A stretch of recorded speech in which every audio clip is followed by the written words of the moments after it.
And actually, on that, still pulling on that thread, if say, and actually my wife is American. If she's not a doctor, but she was a doctor and she was practicing in the U.S. for I don't know like a decade, and she wanted to come up to Canada. Like, what is the process? Is it well? Obviously, there's an immigration component too, but aside from the immigration piece, how do they become a doctor in Canada? Do they have to go through the CARMS as well, or go ahead? Probably not.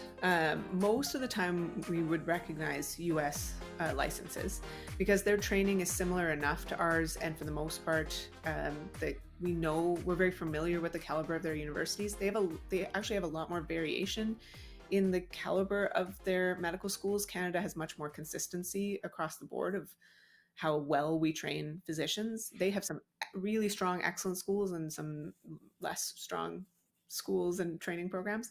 But I would say across the board, they tend to meet a level that we're comfortable with. So they don't usually have to retrain when they come to Canada if they trained in the US.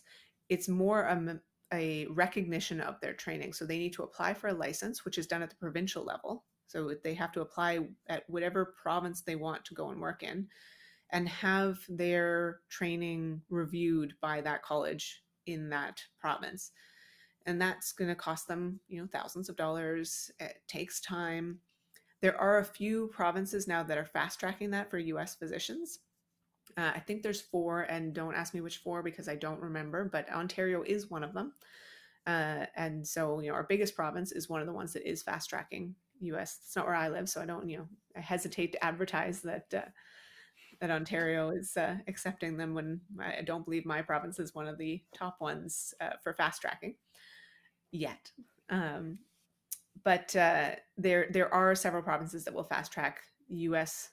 trained physicians to get a license here, but they still do have to do the immigration thing. So that means getting a visa, and sometimes it means we have to do labor market assessments to prove that we have a need for this type of worker.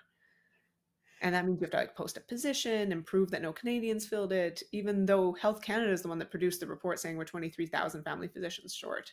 Right. So even that's out of our control as physicians. But even on the immigration side, there's some challenges that we're hoping the federal government will see as not conducive to the improvements we want to see in our healthcare system. Yeah. Again, the administrative burden poking its head. Yeah. I mean, that's not something that once you're here and practicing, you have to deal with, but it seems very unnecessary that we should have to prove that we couldn't fill a position with a Canadian doctor when it's the government's own report saying we don't have enough of us.